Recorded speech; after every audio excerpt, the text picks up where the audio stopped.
Celui qui se nourrit de lait, étant encore un nourrisson, il ne connaît pas l'enseignement sur la justice. Quiconque vit de lait n'est pas familier avec l'enseignement sur la justice. Il a dit que vivre de lait signifie que nous sommes des bébés, des nourrissons dans les affaires de Dieu. Waouh! Celui qui se nourrit de lait, étant encore un nourrisson, il ne connaît pas l'enseignement sur la justice. Waouh! Voyons la version King James. Il sélectionne un mot là. C'est crucial pour tous ceux qui consomment ce lait.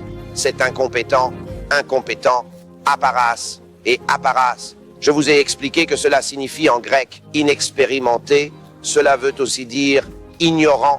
C'est pourquoi dans la NIV, ils utilisent ce synonyme et le décomposent pour dire non familier. Dire non familier, mais non familier est très fort. C'est-à-dire que il regarde le point là d'ignorance et d'inexpérience. Dire être familier avec quelque chose, ce n'est pas juste savoir, c'est y être lié. Vous avez vécu cela. Disons, ils ont donc combiné ces deux pour dire non familier. Donc celui qui vit de lait. Retournez à la King James.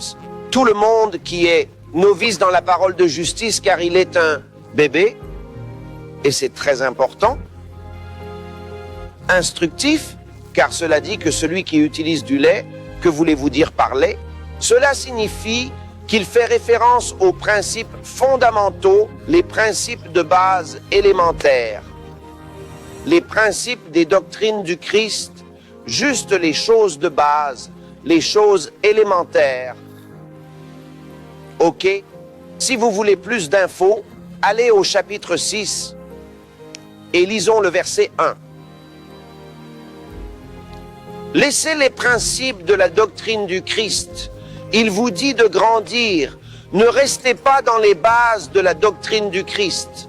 Regardez, laissez les principes de la doctrine du Christ. Avançons vers la perfection. Vous devez grandir. Vous ne pouvez pas rester où vous êtes. Allons vers la perfection sans redéfinir les fondations de la repentance des œuvres mortes. Ils disent que vous devez évoluer, passer à un niveau supérieur et croire en Dieu. Comprenez-vous que vous devez passer de simplement avoir foi en Dieu à agir avec foi? Regardez ça. Nous ne devrions pas vous dire d'avoir foi en Dieu. Faites confiance à Dieu. Ayez foi en Dieu. Il ferait cela pour vous. Il dit de sortir de ce niveau. Ce sont des principes fondamentaux. Vous ne pouvez pas rester là. La Bible est une nourriture forte pour ceux qui sont adultes, qui par l'expérience ont leur sens spirituel affiné pour discerner le juste et l'injuste. Alléluia. Pour voir et obtenir d'autres messages du Pasteur Chris, explorez la bibliothèque numérique du Pasteur Chris, disponible sur l'App Store Love Vault.